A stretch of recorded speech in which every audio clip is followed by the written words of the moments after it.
या उसकी पीठ थपथपाना शुरू कर देते हैं। लेकिन आज आप बताइए ना, प्रदेश के अंदर क्या युवा वर्ग इनसे खुश है?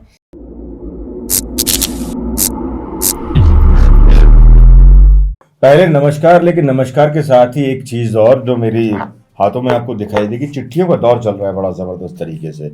और ये चिट्ठियां भेजी जा रही हैं प्रधानमंत्री नरेंद्र मोदी को उत्तराखंड से कांग्रेस के द्वारा। और अभी फायर ब्रांड नेत्री कहें और फिर प्रवक्ता भी कहें, गरिमा दसोनी के द्वारा ज़्यादातर भेजी जा रही हैं। क्या है चिट्ठियों का मामला? बार बार आप चिट्ठियों पर चिट्ठियां भेजी जा रहे हैं, ये इतनी सारी चिट्ठियां मेरे पास हैं। देखिए, बात बहुत ही सिंपल है। बात सिर्फ इतनी सी है कि 9 साल हो गए सत्ता पर काबिज हुए भारतीय जनता पार्टी को और मोदी सरकार को। एक भी प्रेस कॉन्फ्रेंस नहीं। इस बीच बहुत सारे ऐसे जनमानस के मन में, मस्तिष्क में सवाल हैं जिनके उत्तर नहीं मिले हैं, कौतूहल पैदा कर रहे हैं। और लोकतंत्र की मजबूती के लिए बहुत ज़रूरी भी है कि जवाबदेही तय की जाए। जो भी सत्तारूढ़ दल है वो सामने आकर जनता को बताए तो कि कहाँ गड़बड़ हो रही है। आईना दिखाने का काम विपक्ष करता है, आईना दिखाने का काम जनता करती है, लेकिन जवाब तो सत्तारूढ़ दल को देने होंगे। बहुत बड़ा देश है हमारा, लोकतंत्र है, संविधान है, रोज़ उसकी हत्या हो रही है। उन सारे मूल्यों को लेकर, उन सारी परंपराओं को लेकर जिनको तार तार किया जा रहा है, उनको लेकर जब हमने देखा कि अब पराकाष्ठा हो गई है और प्रधानमंत्री जी सामने प्रेस को मुखातिब हो ही नहीं रहे हैं, तो फिर हमने उत्तराखंड कांग्रेस ने एक नई पहल करी। माननीय अध्यक्ष करण महाराज जी और माननीय पूर्व काबीना मंत्री नवप्रभात जी के मार्गदर्शन से हमारे तमाम कांग्रेस के कार्यकर्ता हर जिले से रोज़ाना आज की चिट्ठी नाम से उनको संबोधित करते हैं। जो राज्य के इश्यूज हैं वो मुख्यमंत्री को संबोधित होते हैं, जो देश के राष्ट्रीय मुद्दे हैं उन पर प्रधानमंत्री से सवाल। पर आपको एक चीज के लिए तो धन्यवाद कहना पड़ेगा, कहना चाहिए इनफैक्ट नरेंद्र मोदी जी को, प्रधानमंत्री हैं देश के, कि उन्होंने इस प्रदेश को एक युवा मुख्यमंत्री दिया है। देखिए कितना ख्याल रखे हुए हैं वो, महिलाओं के बारे में इतना कुछ कर रहे हैं, बच्चियों के बारे में इतना कुछ कर रहे हैं, युवाओं के बारे में इतना कुछ कर रहे हैं।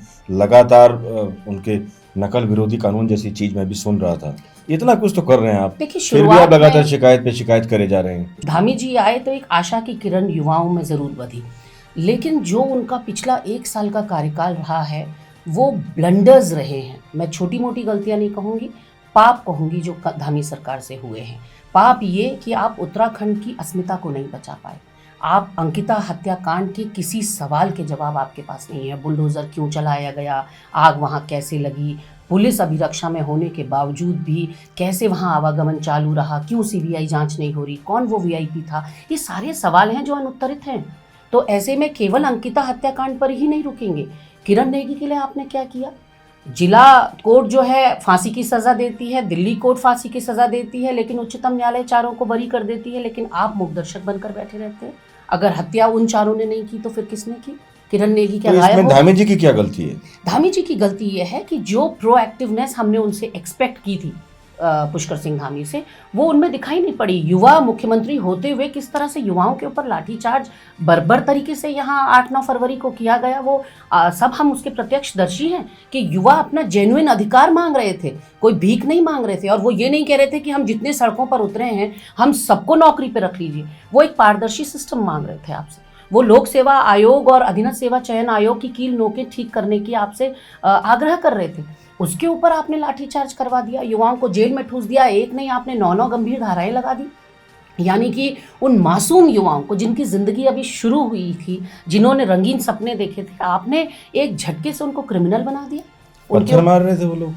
नहीं, पत्थर मारने के जो हमारे पास साक्ष्य हैं वो किसी और पक्ष के हैं। वो तो फिर जांच का इशू था, और जांच अगर पारदर्शी होती, और पहले दिन से हम कह रहे हैं कि अंकिता हत्याकांड हो या भर्ती घोटाला हो या तमाम जो भ्रष्टाचार प्रदेश में चल रहे हैं, उसकी जो जांच है वो केवल लीपापोती है। जनता की आंखों में धूल झोंका जा रहा है। केवल आई वॉश के नाम पर जांच समितियां बन रही हैं, यहाँ ढाक के 3 पात हो रहे हैं। मतलब आप खुद युवा नेत्री हैं और आपने युवा मुख्यमंत्री के जितने भी बयान थे, जितने भी मंचों से बयान दिए हैं उन्होंने अभी तक, उस पर एक तरीके से पानी फेर दिया है आपने। पहले अच्छा बताया और उसके बाद ये कलाई खोल कर रख दी। देखिए, कारण थोड़ा तो ख्याल रखते, थोड़ा सा। कारण मुझे नहीं पता, मुझे वो एक डिसाइसिव मुख्यमंत्री नहीं लगते।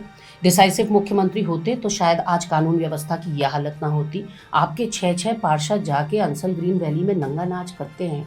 दिल दहल जाता है वो दृश्य जब हम देखते हैं कि द्रौपदी की तरह बालों से खींचकर एक व्यापारी की पत्नी को थोड़ा खुलकर पार्षद- बताइए, इस बात से हम थोड़ा अनजान हैं। देखिए, अंसल ग्रीन वैली में एक व्यापारी के घर पर धावा बोल दिया 6 पार्षदों ने और बस्ती के 40 लोगों के साथ, और एक परिवार का घर का गेट तोड़कर उस व्यापारी को सड़क पर पीट पीट कर लाया गया। उसके ऊपर पेट्रोल इनके एक पार्षद के द्वारा छिड़का गया। वो पेट्रोल विद बोतल साक्ष्यों के साथ हमने पुलिस के आला अधिकारियों को भी दे दी है। उसके अलावा उनकी धर्मपत्नी को बालों से खींचकर सड़क पर लाया गया। ऐसा लग रहा था हम आदिकाल में आ गए, कोई कानून व्यवस्था नाम की चीज़ नहीं, कंप्लीट लॉलेसनेस दिखाई पड़ रहा था। इट वाज सो डिस्गस्टिंग कि देखकर रूह कांप रही थी कि कानून का कोई राज है या नहीं है। और उसके बाद सोचिए, जिस पर धावा बोला गया उसी पर 307 लगा दी गई है। पार्षदों का बाल बांका नहीं होता। इनकी एक महिला नेत्री है जो कि किसी की हत्या के षड्यंत्र में और जबरन दाह संस्कार करने के षड्यंत्र में शामिल है, लेकिन उसको अभी तक निलंबित निष्कासित नहीं किया जाता। इनका एक महामंत्री है आदित्य कोठारी, जो कि पैसा मार कर बैठा हुआ है जिला सहकारी बैंक टिहरी का। उसकी कुड़की के आदेश डीएम टिहरी देते हैं। उसकी संपत्ति की कुड़की होनी थी, न कुड़की हुई, न महामंत्री निलंबित हुआ। तो मुख्यमंत्री की नाक के नीचे ये सब हो रहा, ऊपर से बात करते हैं जीरो टॉलरेंस की। तो किसको धोखा दे रहे हैं, खुद को या आम जनता को?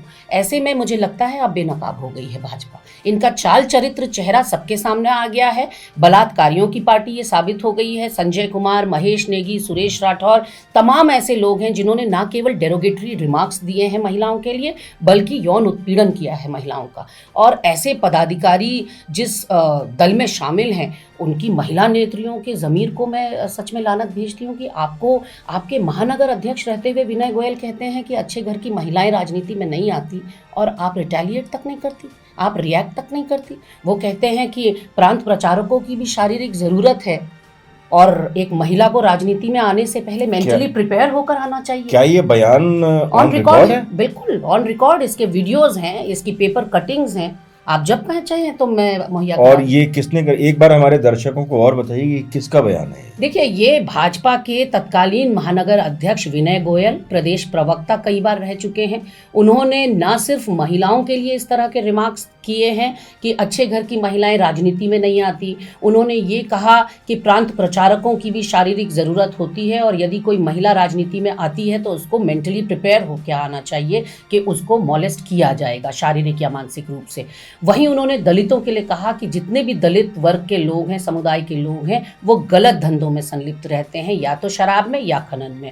तो इस तरह के रिमार्क्स देने वाला व्यक्ति अगर आज तक निलंबित नहीं हुआ पार्टी से, तो आप सोच सकते हैं कि वो पार्टी का असली चरित्र क्या होगा। वहीं संजय कुमार, जो इनके इससे पहले अजय कुमार जी से पहले जो संगठन महामंत्री थे, 3 साल तक अपनी महिला कार्यकर्ता का यौन उत्पीड़न करते रहे। वो महिला आज की तारीख में गायब है और संजय कुमार को तो बैकडोर से पता नहीं कहाँ भेज दिया गया, पता ही नहीं चला। तो कार्यवाही की उम्मीद मुझे लगता है भाजपा में कम से कम कहीं से कहीं तक नहीं है। खैर, थोड़ा सा सीबीआई के बारे में मैं बात करना चाहता हूँ। अब अंकिता भंडारी को लेकर काफ़ी लोग सीबीआई की डिमांड कर रहे हैं। राजनीतिक पार्टियां भी कर रही हैं। क्यों कर रही हैं? क्योंकि केंद्र में भी उनकी सरकार है बीजेपी की, राज्य में भी सरकार है उनकी। नहीं, बिल्कुल सही वाजिब सवाल आपने उठाया। इसीलिए हमने उसमें क्लॉज लगाया है कि सीबीआई की जांच तो हो, लेकिन हाई कोर्ट के सिटिंग जज की निगरानी में हो, उनके सुपरविजन में हो। लेकिन धामी सरकार को जितना सूट करता था उन्होंने उतना उठाया। उन्होंने कहा कि हाई कोर्ट के सिटिंग जज की निगरानी में होगा, और मुझे लगता है कि मुंह पर करारे तमाचे की तरह था जब मना कर दिया।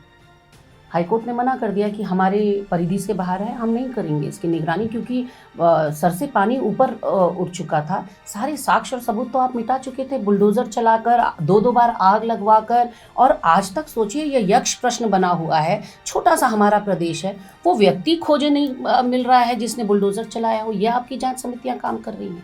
आपने एसआईटी भी गठित कर दी। वो एसआईटी गठन होने के बाद तो अंकिता का पूरा केस आज 8 महीने हो गए। उस बच्ची को न्याय हम नहीं दिला पाए हैं। उसने साफ अपने कॉन्वर्सेशन में लिखा था कि कोई तो वीआईपी है जिसे मुझे परोसने की तैयारी हो रही है, एक्स्ट्रा सर्विस देने की का मुझ पे दबाव बनाया जा रहा है। Who was that VIP?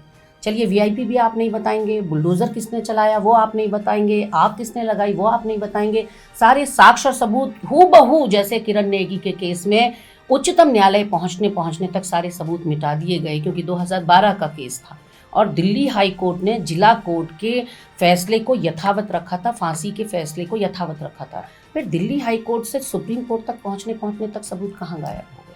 कोई तो आधार रहा होगा दिल्ली हाई कोर्ट का फांसी की सज़ा देने पर। तो एक तरह से रेप्लिका हैं दोनों केसेस एक दूसरे के, कि वहाँ पर भी साक्ष्य सबूत मिटाकर आरोपियों को बचाने की कवायद हुई, और यहाँ अंकिता हत्याकांड में तो जो आरोपी हैं वो भाजपा के पूर्व दर्जाधारी मंत्री रहे हैं, उनके बेटे रहे हैं। तो ऐसे में मुझे लगता है कि उत्तराखंड की जनता को तो एक सेकंड नहीं लेना चाहिए ये समझने में कि आखिर भाजपा असल में है क्या। आप इतना कुछ बता रही हैं, लेकिन हम चिट्ठियों के साथ साथ एक चीज़ और भी हमारे नज़र जाती है। चिट्ठियों के साथ में आपकी चिट्ठियाँ जो प्रधानमंत्री की तरफ जाती हैं, एक चीज़ की और नज़र जाती है, वो ये है कि प्रदेश के जो मुख्यमंत्री हैं पुष्कर सिंह धामी, वो सुबह निकलते हैं लोगों के पास मिलने के लिए। जी। इतने सारे मैसेजेस नीचे आते हैं, अच्छे हैं, ये हैं, वो हैं, फिर भी आप उनकी बुराई कर रही हैं। देखिए, वो एक ट्रोल आर्मी है, वो एक आईटी सेल उनका जो काम करता है, फेक आपका IT नहीं है? नहीं, हमारा भी है, लेकिन हमने अच्छा है। नहीं, हमारा भी आईटी सेल है। लेकिन जैसा कि आपको पता है कि 70 साल देश की में सत्ता चलाने के बाद भी कांग्रेस के कार्यालय आप देख लीजिए, हमारे पास वो संसाधन नहीं है, हमारे पास इतने एम्प्लॉयज़ नहीं है। हमारा आईटी का एक अध्यक्ष होता है, उसके नीचे 2-4 कोऑर्डिनेटर्स होते हैं। इनके पास तो पूरा का पूरा एक आईटी सेल ऐसा बना हुआ है जो कि ट्रोलिंग का काम करता है, जो एक व्यक्ति 10-10, 20-20 फेक आईडीज़ बनाए हुए है, और जैसे ही इनका कोई नेता कोई पोस्ट डालता है उसके नीचे से उसकी वाहवाही या उसकी पीठ थपथपाना शुरू कर देते हैं। लेकिन आज आप बताइए ना, प्रदेश के अंदर क्या युवा वर्ग इनसे खुश है? एक के बाद एक इतनी भर्ती घोटाले हो गए, इतनी लीकेजेस हो गई हैं कि आप उसको थाम पाने में असमर्थ साबित हुए हैं। ऐसे में युवा वर्ग आपसे नाराज़ है। महिलाओं को आप एक सुरक्षित प्रदेश नहीं दे पा रहे हैं। अंकिता के बाद पिंकी हत्याकांड हुआ, हेमा नेगी हत्याकांड हुआ, और तमाम, केदार भंडारी लापता हो गए, विपिन रावत हत्याकांड हुआ, वहाँ जगदीश आर्या को 27 हड्डियाँ तोड़ी गई और सर पर हथौड़ा मारकर सिर्फ इस वजह से मार दिया गया कि उसने अंतर्जातीय विवाह किया था। उत्तरकाशी के मोरी में आप देखिए, आयुष जो 19 साल का बच्चा है, उसको मंदिर में प्रवेश, वो दलित था, मंदिर में प्रवेश के नाम पर कोयलों से जला दिया जाता है। तो कानून व्यवस्था है कहाँ? यहाँ देहरादून में जहाँ सारे मंत्री संतरी हैं, वहाँ अगर 6-6 पार्षद इनके जाकर गुंडों का जैसा रोल करते हैं, और ये जो इन्होंने मज़ार जिहाद चलाया है, उस पर भी मुख्यमंत्री जी से कहना चाहती हूँ कि अपने बड़बोले या अपने बाहुबली पार्षदों, मंत्रियों, विधायकों के द्वारा जो अतिक्रमण यहाँ हो रहा है हमारी भूमि का प्रदेश के अंदर, उसका अतिक्रमण तुड़वाइए। नहीं, यहाँ मैं मुख्यमंत्री जी के साथ हूँ पूरी तरह से। उन्होंने साफ तौर पे कहा है कि यहाँ मज़ारें हैं, और इसके अलावा 1000 और चिन्हित किए हैं हमने अतिक्रमण।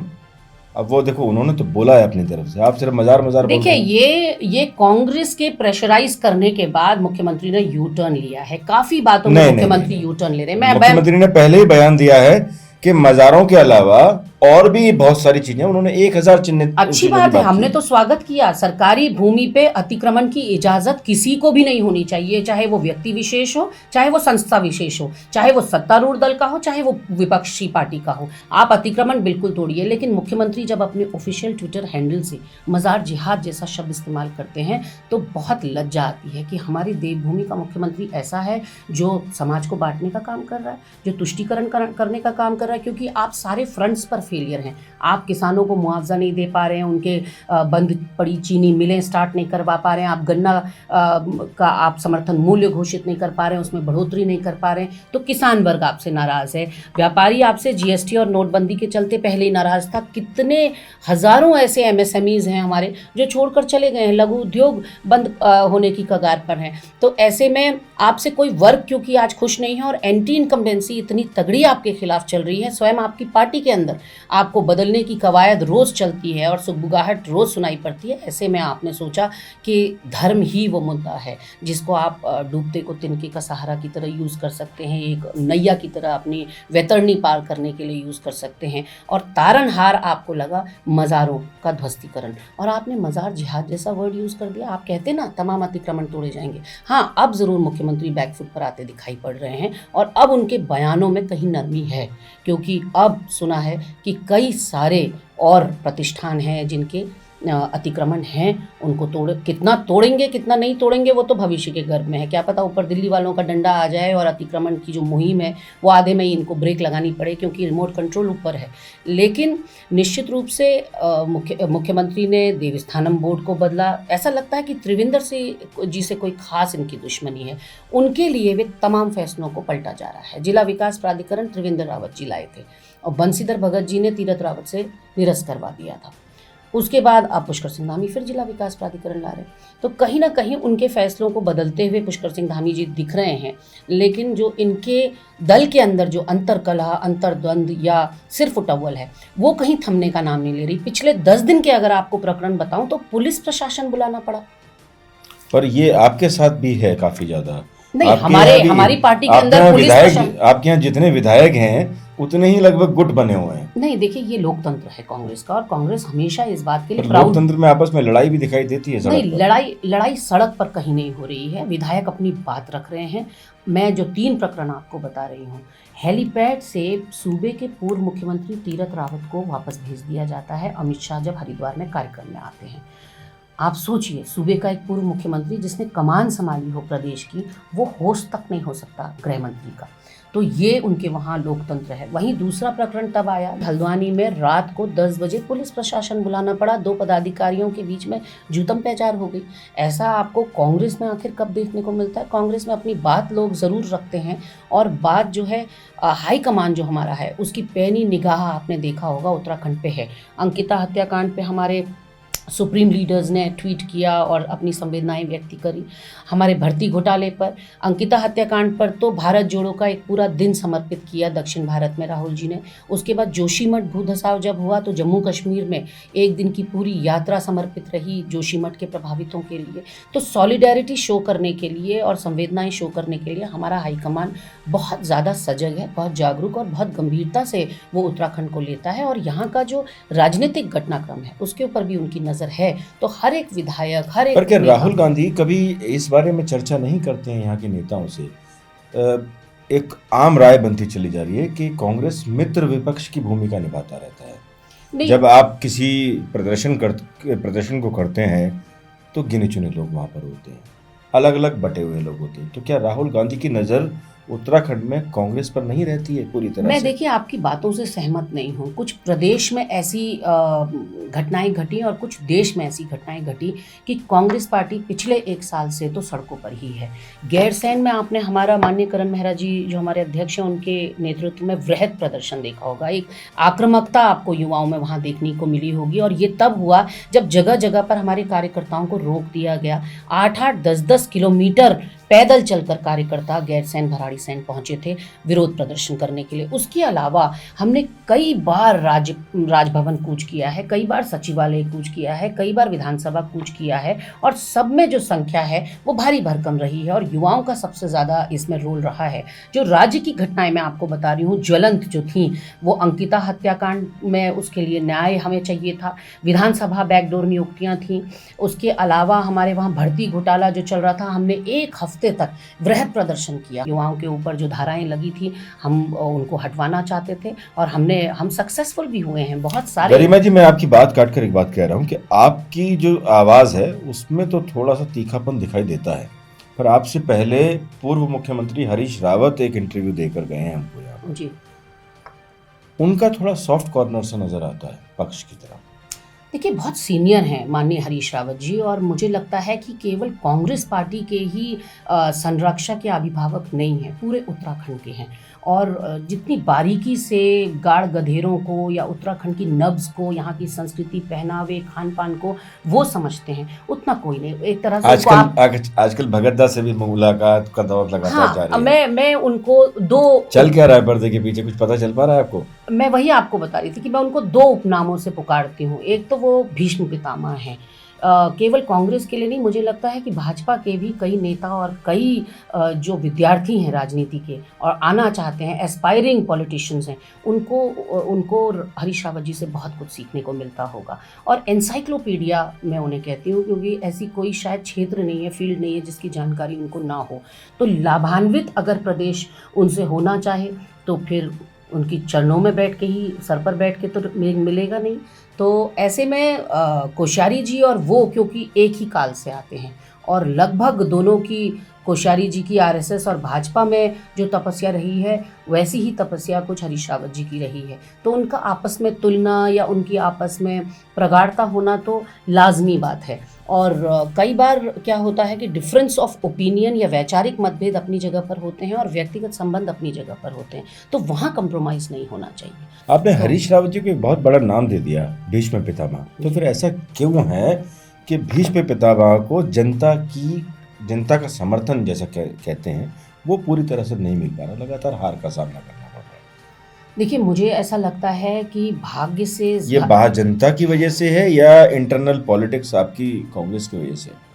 समय से पहले और भाग्य से ज़्यादा कभी किसी को कुछ नहीं मिला करता। और कुछ समीकरण ऐसे बनते हैं, कुछ परिस्थितियां ऐसी बनती हैं। आपने देखा होगा कि वो रामनगर से लड़ना चाह रहे थे, लास्ट मिनट पे लाल कुआं चले गए। उसके अलावा उनकी जो अपनी पारंपरिक सीट जहाँ से हरिद्वार के लोगों से आशीर्वाद मिला था वहाँ से वो नैनीताल चले गए।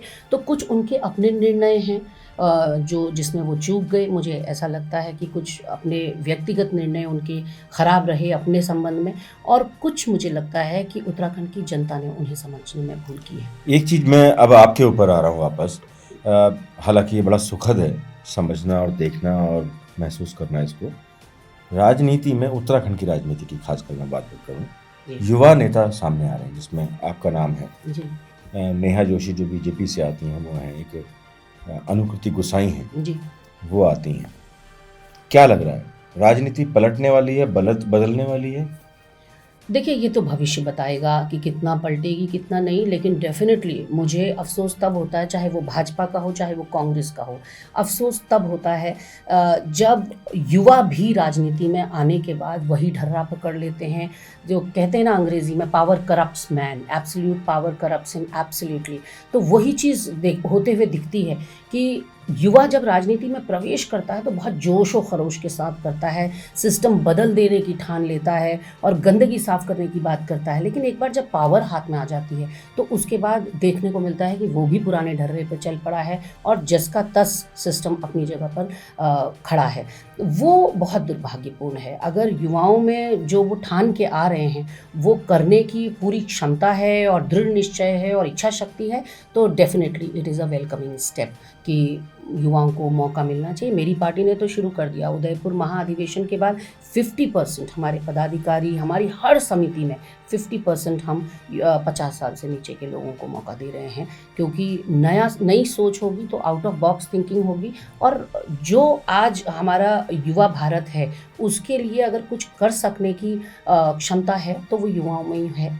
और मुझे लगता है जो उस ज़िंदगी को जी रहा है वो बेहतर बता सकता है कि क्या नीड्स हैं युवा वर्ग की, महिला वर्ग की। ऐसे में जो पार्टियां हैं उनको मौका देना चाहिए, जो युवा एस्पायरिंग, क्योंकि पॉलिटिक्स में वैसे ही बहुत कम लोग आना चाहते हैं, बहुत कम अच्छे लोग आना चाहते हैं, क्योंकि अच्छे ज़्यादातर जो ब्रेन है वो या तो डॉक्टर, इंजीनियर, साइंटिस्ट ये सब बनना चाहता है। पॉलिटिक्स शायद लास्ट रिजॉर्ट है जिसके बारे में व्यक्ति सोचता है। जब कहीं कुछ नहीं कर पाता तो वो राजनीति में आने की सोचता है। लेकिन अब धीरे धीरे वो चेंज हो रहा है और राजनीति में पढ़े लिखे, लर्नेड, वेल रेड लोग आ रहे हैं, जो कि देश के लिए बहुत अच्छा है। सवाल से सवाल पर आना मेरी नियति है, पत्रकार हूँ मैं जी। आपने इतना कुछ युवा वर्ग के लिए बताया। जी। 23वें साल में हम लोग चल रहे हैं। 23वें साल में कांग्रेस ने भी सत्ता संभाली है, बीजेपी ने भी सत्ता संभाली है। क्या बिगाड़ा इन युवा लोगों ने कि आपने ना कांग्रेस ने युवा के लिए कुछ किया, ना बीजेपी ने युवा के लिए कुछ किया? नहीं। सड़क पर आज भी है, यहाँ से थोड़ी सी दूर अगर आप जंगल में जाएंगे तो जंगल में एक तंबू नज़र आएगा जिसमें वो आपके प्रदेश का 23 वर्षों से जिसके बारे में लगातार आप बात करते आ रहे हैं, वो वहाँ जंगल में कीड़े मकोड़ों के बीच में है। जिस एकता विहार के तंबू के बारे में आप बात कर रहे हैं वाकई दुर्दशा है, और वहाँ जो भाई मेरे बैठे हैं उनको पता है कि मैं हमेशा उनके साथ बनी रहती हूँ। गलती अपनी भी मानते हैं? बिल्कुल, मैं इस बात को मानती हूँ कि 23 सालों में हमें 10 साल मिले थे और जहां राज्य को होना चाहिए था वहां राज्य नहीं है। दो बातों में मेनली मैं कहना चाहती हूँ, शिक्षा और स्वास्थ्य। शिक्षा और स्वास्थ्य की जो परिणति होनी चाहिए थी या जो मुकाम हमें हासिल करना चाहिए था 23 सालों में, पर्वतीय अंचलों में ना हम डॉक्टर चढ़ा पाए, ना हम शिक्षक चढ़ा पाए, हमारी नीतियों में कमी रही या हमारी इच्छा शक्ति में कमी रही, ये तो नहीं पता। लेकिन जहाँ तक आप तुलना अगर भाजपा से करेंगे तो मैं उसके लिए सहमत नहीं हूँ। सिडकुल हमारी देन है, उपनल हमारी देन है, पिटकुल हमारी देन है। तमाम 40,000 करोड़ का निवेश यहाँ पर पहली सरकार में हमारी सरकार लाई थी। उसके अलावा अगर हम उत्तराखंडियत की बात करें, यहाँ की परंपरागत खान पान की, वेशभूषा की बात करें, जिससे हमारे बहुत सारे उद्यमी आज पैसा कमा रहे हैं और बाहर देश विदेश में जो हमारे मडवे झिंगोरे की आज बोलबाला है, वो माननीय हरीश रावत जी को उसका श्रेय जाता है। आज अगर हम हरेले को वृक्षारोपण से कोई भी सरकार अनदेखी नहीं कर पा रही है और हर सरकार को उस टॉर्च को आगे बढ़ाना पड़ रहा है, तो वो भी फाउंडर मेंबर अगर उसका कोई रहा है तो हरेले को वृक्षारोपण से माननीय हरीश रावत जी ने मेरा पेड़ मेरे धन के नाम से जो योजना चलाई थी उन्होंने जोड़ा था। तो कई ऐसी चीज़ें हैं जो हमारी सरकार ने की और कई सौगातें दी हैं। मैं बहुत पॉजिटिव एटीट्यूड की महिला हूँ, तो मैं ये नहीं कहूँगी कि 23 साल में उत्तराखंड ने सिर्फ खोया ही खोया है। हमने बहुत कुछ पाया है। हमने 2 अंतर्राष्ट्रीय लेवल के स्टेडियम्स पाए हैं, हमने IITs पाए हैं, हमने मेडिकल कॉलेजेस पाए हैं, 5 या 6 तो हमारे मेडिकल कॉलेजेस आज देश में नाम कर रहे हैं। ऐसे में ये नहीं कह सकते कि कुछ झिंगोरे की खीर बनती है ना जी। मतलब आप झिंगोरे की बात करते हैं और एक दूसरी तरफ पकौड़े की बात करते हैं। मतलब युवा जो है झिंगोरे और पकौड़े के बीच में ही नहीं, पूरी मैंने तरह से जैसा रह कि गया। कहा कि यहाँ के मशरूम उत्पादन से लेकर यहाँ के झिंगुरे और मडवे से बनने वाले उत्पाद आज देश विदेश में आप देखिए ना कितने प्रति किलो वो बढ़ गया है। आपने जहाँ जिन युवाओं की बात की वो सिस्टम का शिकार हैं। वो सिस्टम का शिकार इसलिए हैं कि वो परीक्षा दर परीक्षा दे रहे हैं, अपना समय नष्ट कर रहे हैं, अपना पैसा नष्ट कर रहे हैं और अपनी जवानी नष्ट कर रहे हैं। उसके बावजूद उनके हाथ क्या आ रहा है, परीक्षाएं निरस्त हो जा रही हैं या रिजल्ट्स निरस्त हो जा रहे हैं। यहाँ हो क्या रहा है कि पहले तो 2016 के बाद से PCS परीक्षा हुई नहीं, हुई तो उसका रिजल्ट आने में देर, फिर वो उसमें लीकेजेस की या भ्रष्टाचार की बदबू आने लगी। तो परीक्षाएं या तो हो नहीं रही हैं, हो रही हैं तो रिजल्ट नहीं आ रहे हैं, रिजल्ट आ रहे हैं तो उसमें भ्रष्टाचार आ जा रहा है। अनंतो गत्वा हश्र हर परीक्षा का यही हो रहा है कि परीक्षा निरस्त हो जा रही है, यानी कि युवा का 4 से 5 साल खराब हो रहा है। और ऊपर से शराब आपने सस्ती कर दी, पानी महंगा कर दिया, बिजली बुरा क्या है महंगा कर इसमें? दिया। तो शराब सस्ती करने से घर ये में है, भी बोल दिया उन्होंने 60 लीटर तक शराब रख सकते हैं। बिल्कुल। त्रिवेंद्र जी से फिर आप क्या फर्क हुई? त्रिवेंद्र जी ने घर घर मोबाइल वैन से दारू बंटवाई, साथ में चखना भी बंटवाया। आप तो उन्होंने तो मुश्किल आसान की है ना युवा मुख्यमंत्री ने तो सीधा घर पे कह दिया है। अब आप घर पे देखिए, बाहर जैसे गर्मियों के समय में धूप में जाना बड़ा मुश्किल हो जाता है, तो उन्होंने कह दिया इस बात के लिए कि आप घर पे रखिए। मेरी समझ से परे है कि कौन बस मुख्यमंत्री उन्होंने लेकिन था। एक बात कही है कि घर पे अगर आप रखेंगे तो 18 साल से ऊपर का बच्चा अंदर नहीं जाना चाहिए। हालांकि मैं इस बात में थोड़ा सा समझ नहीं पा रहा हूँ कि वो अंदर कैमरे लगाएंगे कि 18 साल का बच्चा उस बार में नहीं, इस तरह का आप बड़ी बड़ी चीजें तो मॉनिटर कर नहीं पा रहे, ये छोटी छोटी चीजें क्या मॉनिटर करेंगे? सवाल अभी बहुत बाकी हैं। चिट्ठी को लेकर सत्यपाल मलिक के बारे में आप जिक्र कर रहे थे बाहर, उनके बारे में भी बात करना बाकी है। एक बात साफ है, गरिमा दसोनी ने सीधे तौर पर, चाहे वो भाजपा हो चाहे वो कांग्रेस हो, गलतियों को पूरी तरह से माना है, जो वाकई काबिल तारीफ है। आज के लिए बस इतना ही। नमस्कार।